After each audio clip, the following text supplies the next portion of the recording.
My stepfather taught me everything he knew about the business. From a young age, I soaked up every bit of knowledge he shared, always eager to prove myself. When he retired, I was certain that he would name me the CEO of his company. After all, I had dedicated years to learning the ins and outs of the business. But when the time came, he didn't choose me. Instead, he made my brother, who spends most of his time partying and traveling with his friends, the CEO. My brother knows nothing about running a business, and this decision left me completely blindsided. To make matters worse, my family has turned their backs on me. All because I dared to follow my dream of becoming a CEO. They now see me as the black sheep, accusing me of sabotaging my stepfather's company. My grandparents, on my father's side, even went as far as removing me from their will. The only way they'll consider welcoming me back into the family is if I stop trying to take clients away from my stepbrother. But things weren't always this way. Just a year ago, I believed that I would inherit my stepfather's talent management company. I had worked so hard my entire life, hoping to make him proud and continue his legacy. However, it seems that in the end, blood truly is thicker than water. I'm a 30-year-old man who has been working for my stepfather since I was 18. My father passed away when I was very young, and later, my mother remarried a widower who had a son just 3 years younger than me. We became a blended family, and despite the changes, I never lost contact with my father's side of the family. The way my stepbrother Scott and I were raised, no one would have guessed we weren't blood relatives. My stepdad treated us both like his own sons, though we were very different in our interests and personalities. While my stepbrother spent his school holidays on trips, partying with his friends, I spent mine begging my stepfather to let me work at the company. He eventually gave in, allowing me to do small tasks like answering phones, bringing coffee, and running errands while I was still in high school. My mom was incredibly proud of me for taking an interest in the business and working so hard. During college, I continued to work for my stepfather part-time, in the field I was studying. I always turned to him for advice whenever I faced challenges, and he was there to help me every step of the way. The money I earned usually went into savings, as my mom and stepfather were already covering my tuition. I might sound entitled for thinking I deserved to run the company, but in many ways, my stepfather had been preparing me for that role from the start. Unlike me, my stepbrother never showed any interest in the business. But despite all my efforts and dedication, it was he who ended up in the position I worked so hard for. I began working for my stepfather while I was still in college. He took me under his wing, mentoring me throughout the years, and I eventually became one of his most valued interns. When I finished my degree, I had a variety of job offers from different companies, all eager to hire me. But despite these tempting offers, I chose to stay with the family business.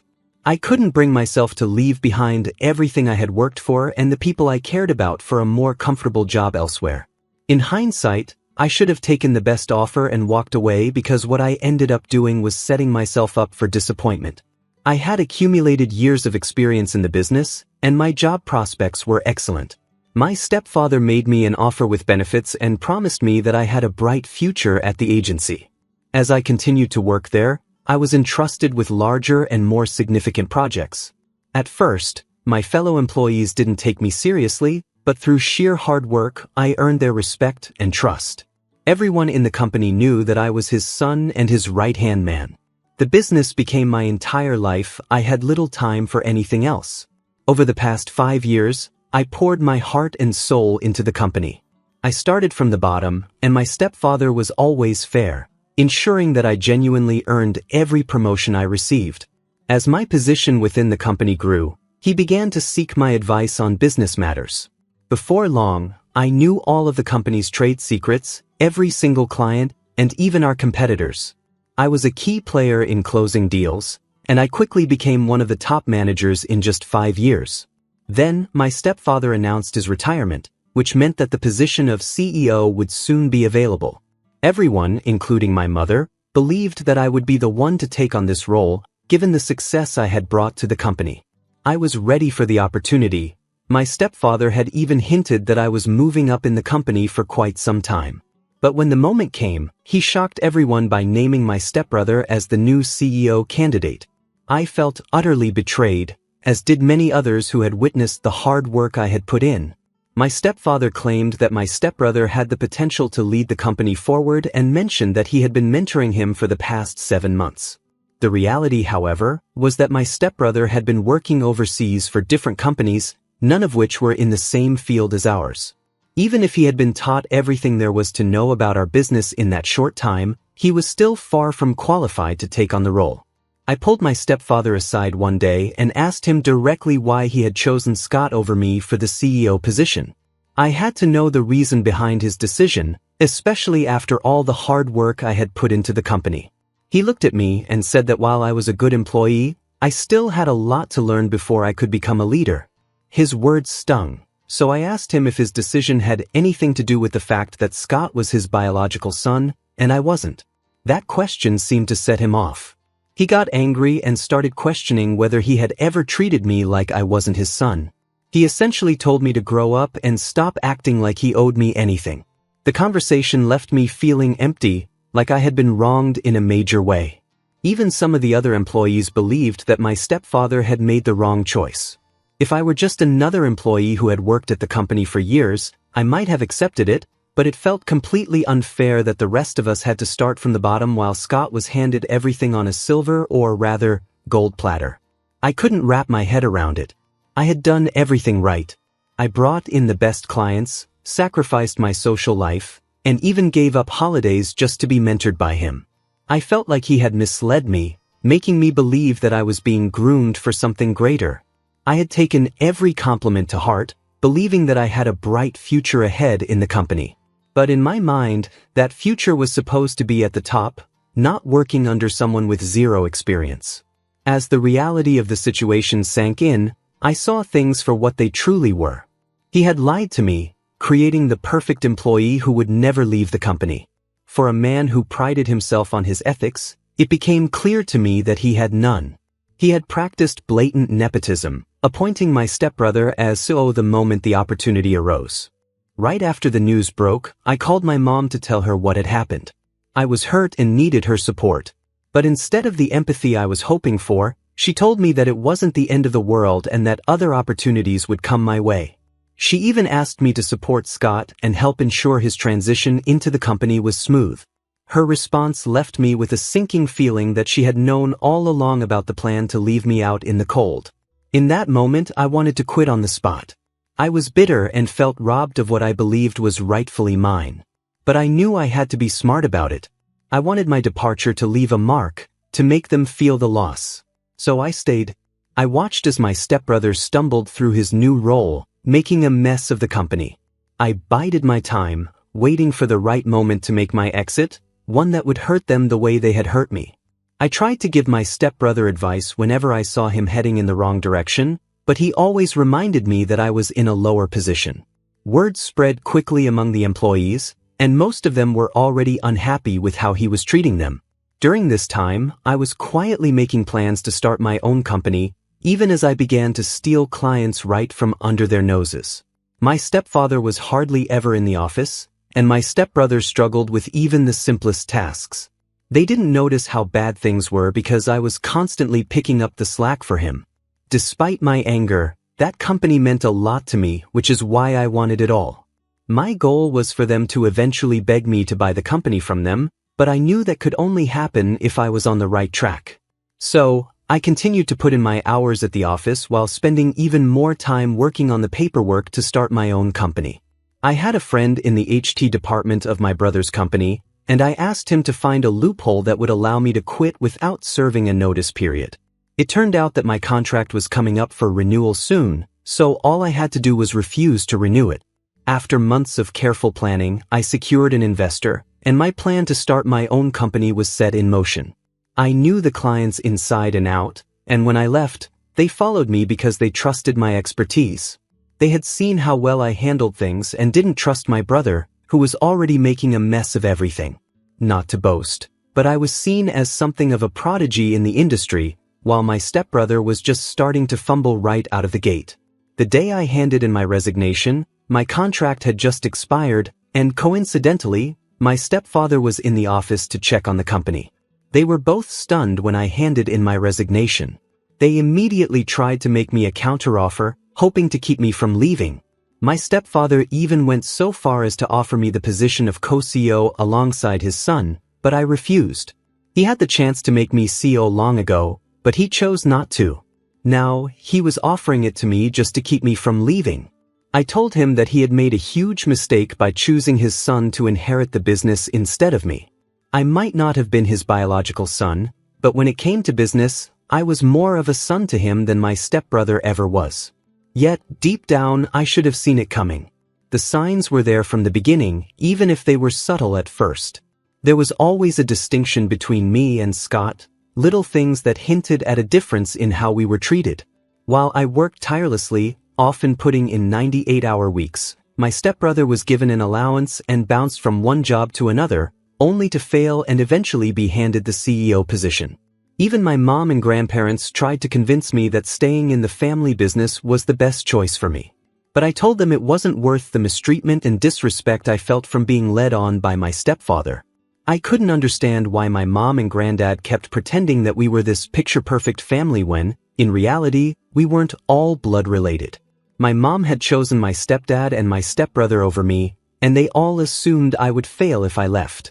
My stepfather even told me that I was no longer his son and that I would never make it without his connections. He accused me of the worst kind of betrayal for deciding to start my own company. Hearing those words hurt deeply, but I had felt the tension building for a long time, ever since he appointed Scott as CEO. My whole family decided to cut ties with me. Thankfully, I was already living on my own, so at least I didn't have to worry about moving out. But I knew I had to prove to them and to myself that I could succeed on my own. I started my business small, with just me and an assistant whom I paid with most of my profits. But my years of experience in the industry paid off, and I slowly began to expand my business. There were moments when I thought I might fail, times when I felt completely overwhelmed. I had no one to turn to for support or advice. Everyone I knew was connected to my stepfather. Scott even offered to take me back into the company multiple times, but I knew he just wanted me to help save the sinking ship. There was no way I could return after my stepfather had disowned me. Gradually, I gained more clients, and some of their clients left Scott's company to sign contracts with me. One day, I was struggling to pay the electricity bill at my office, and the next, I was receiving contract offers from all directions. My hard work was finally starting to pay off, and I knew I was on the right path. After all those years of hard work and preparation, I was finally doing what I had trained for, becoming a true leader. My company grew rapidly, expanding from a small office to an entire building in just a few months. The business media took notice, covering my incredible growth, and I was even named one of the top entrepreneurs of the year. As my company continued to expand, I hired more employees, and some of my former colleagues returned, seeking jobs with me. Meanwhile, it became clear that my stepbrother was running our family's company into the ground. Employees were going unpaid, yet he was overworking them while carelessly spending company funds. He struggled to grasp even the basics of running the business. His clients were neglected, and he employed poor business strategies that only made things worse.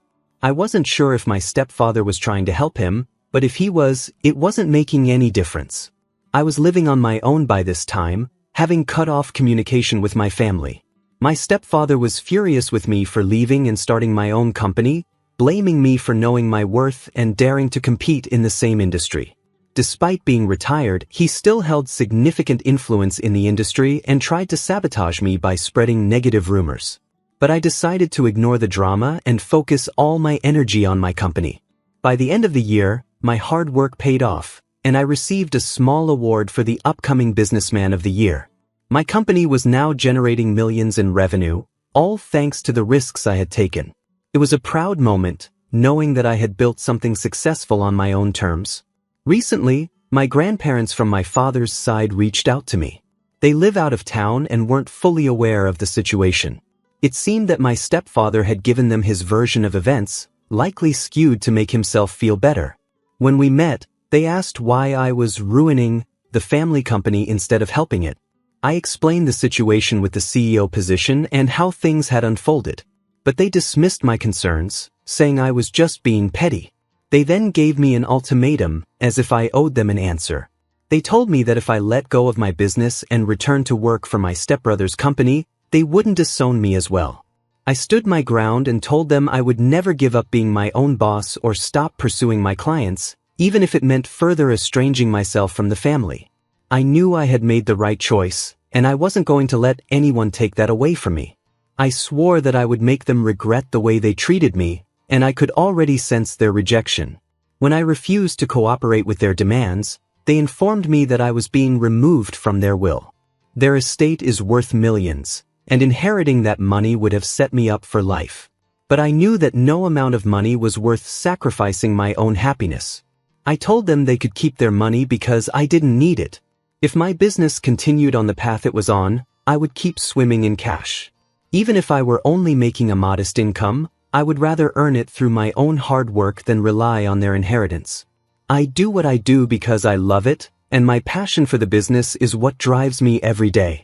The money is just a bonus.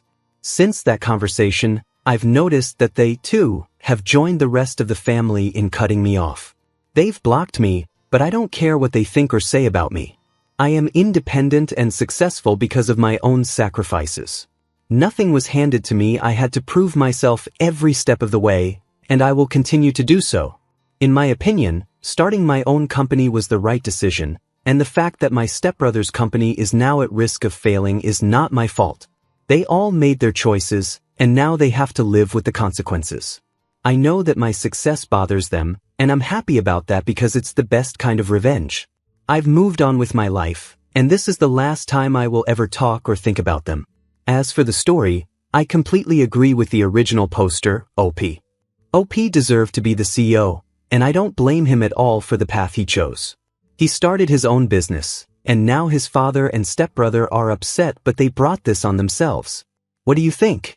Was OP right to go his own way, or should he have stayed with his family and waited for the CEO position after his brother inevitably failed? Share your thoughts in the comments below. Story 2. Over the weekend, I, a 25-year-old woman, went to a dinner with some of my dad's relatives. We don't see these relatives very often, so it was one of those rare family gatherings. My dad has never gotten along well with his brother, my uncle, and honestly, I haven't either. My uncle is rude, talks down to people, and we just don't agree on many things. Usually, I try to keep my distance and ignore him when I can. But at this dinner, my uncle decided to ask me about the car I drove up in and about my new job. I started working about a year ago after graduating from college, and I've been working hard to build my career. I'm a software engineer, and I'm proud of the work I do. It's a field that requires a lot of skill and dedication, and I've put in the time and effort to be successful. With the money I've earned, I recently bought my dream car, something I've always wanted. So, when my uncle, in his usual condescending tone, asked me, "Hey, how much are they paying you anyway?" I knew he wasn't asking out of genuine curiosity. It was more like he was setting me up to make me feel bad. I didn't want to play along with whatever game he was trying to start. So instead of giving a vague answer like, "Oh, enough," I decided to be straightforward. I told him exactly how much I make. Apparently, that wasn't the answer he was expecting. He started going off on a rant about how number 25-year-old should be making that kind of money and how stupid my company must be for paying me that much. I was shocked by how upset he got, but I didn't back down. I told him that I deserve every penny I make because I work hard, and not just anyone can do what I do. This response seemed to really set him off. After dinner, I received a text from my cousin saying that I had been really rude at dinner and that I had insulted my uncle's intelligence. My dad, who doesn't like his brother anyway, took my side and supported me. He knows how hard I've worked, and he understood why I stood up for myself. However, my sister agreed with my cousin. She told me that I shouldn't have mentioned how much money I make or talk to our uncle that way because it's considered impolite. Now, I'm left wondering if I was in the wrong. I didn't think I did anything wrong by simply answering a question and defending myself when I was insulted. But the reaction from my cousin and sister has made me second-guess my actions. Am I the one at fault here? Honestly, I don't think I'm the bad guy in this situation. There was one comment I read online that really stuck with me, not the a-hole. He asked a question, you answered. He insulted you, and you defended yourself. Don't dish it out if you can't take it. That's exactly how I feel. My uncle started this whole thing by asking about my salary in a way that wasn't respectful. I just responded honestly, and when he insulted me, I stood up for myself. So, what do you all think? Did I go too far by telling my uncle how much I make and defending myself when he got upset? Or was I right to stand my ground? Let me know in the comments below. I read every single comment and appreciate all your opinions. That's all the stories I have for you today. If you're new to the channel, make sure to smash that subscribe button. Revenge Online will see you tomorrow with more stories. And remember, it's cool to be kind. See you guys in the next video.